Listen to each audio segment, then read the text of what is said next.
On est avec Gilles Dumas, responsable du haut niveau au sein de la FFR 13. Alors Gilles, bonjour. Pourquoi ce match est si important en vue de la Coupe du Monde 2022 ?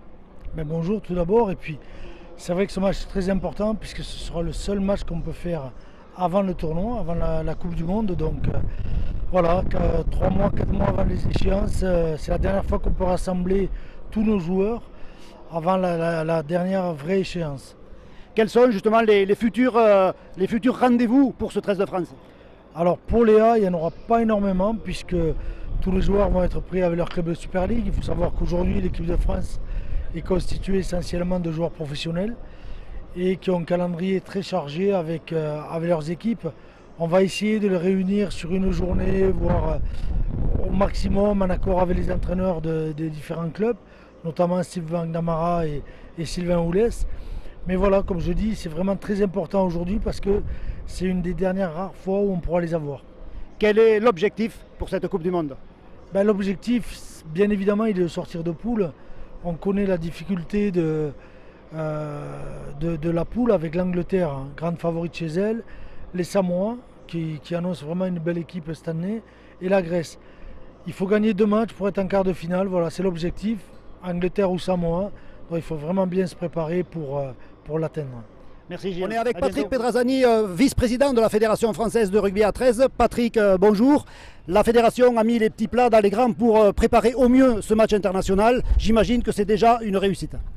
C'est déjà une réussite et puis de toute façon il faut que ce soit une réussite et sportive et d'organisation parce que c'est la reprise des échanges internationaux.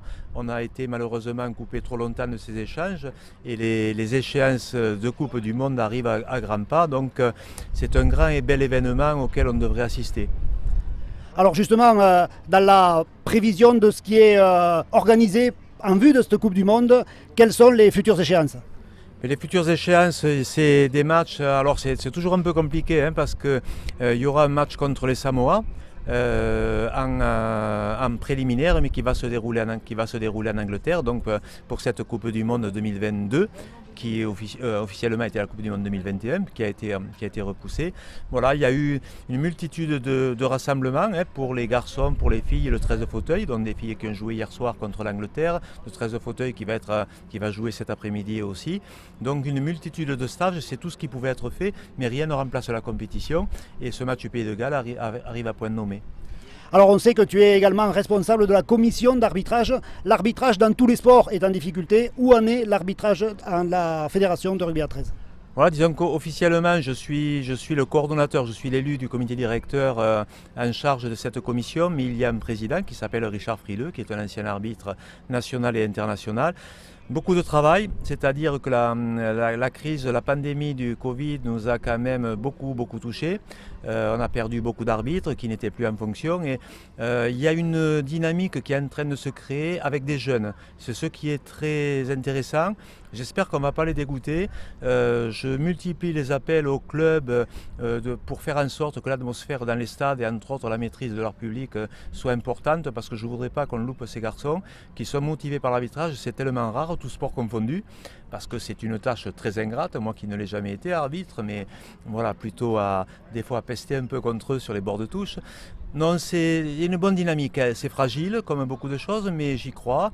Là, on a fait inviter au repas officiel les arbitres et les délégués et autres étaient invités, donc on a eu un repas préparé avant les autres, mais aux yeux de tout le monde, parce que voilà, les arbitres font partie du jeu, comme on dit. La qualité du jeu sera en conséquence de leur décision ou pas, de laisser le jeu. Voilà, il y a une bonne dynamique, et on va essayer de l'accentuer. Alors à l'automne, c'est donc la Coupe du Monde 2022. On va essayer de se projeter un petit peu plus loin avec cette fameuse Coupe du Monde 2025. Où en est l'organisation française ? C'est quelque chose à la fois de très lourd. Il y a un appel qui a été suivi, il est fait bien sûr, à des professionnels, hein, puisqu'il y a un comité d'organisation spécifique presque hors fédération, puisqu'il n'y a que quelques personnes de la fédération qui y participent, mais surtout fait de professionnels qui s'appelle France 2025. Et c'est eux qui travaillent avec toutes les villes en ce moment pour les lieux d'accueil, travaillent avec l'IRL. Là, la fédération aura un peu plus un mot à dire pour les compétitions, les matchs, le nombre de jours de récupération entre chaque match, parce que c'est énorme, quoi. Je crois que alors c'est 148 matchs, c'est quelque chose qui nous paraît démesuré. Voilà, j'espère qu'on sera capable, on va se motiver. Il va nous falloir là aussi de nouveaux publics, des gens qui vont, on va faire appel aux apprentis, aux dispositifs de l'État sur des aides aux associations. Il va falloir les former, donc c'est quelque chose qui pour le moment ne nous dépasse pas, parce qu'il y a des gens qui s'en occupent et c'est bien engagé. C'est déjà un travail d'un an et demi, voire 2 ans. On arrive à, même si la déclaration officielle, l'ouverture à l'époque avec le Premier ministre donc, a été faite qu'il y a quelques mois, donc il y a 2 ans de travail et il reste 3 ans de travail encore plus intense.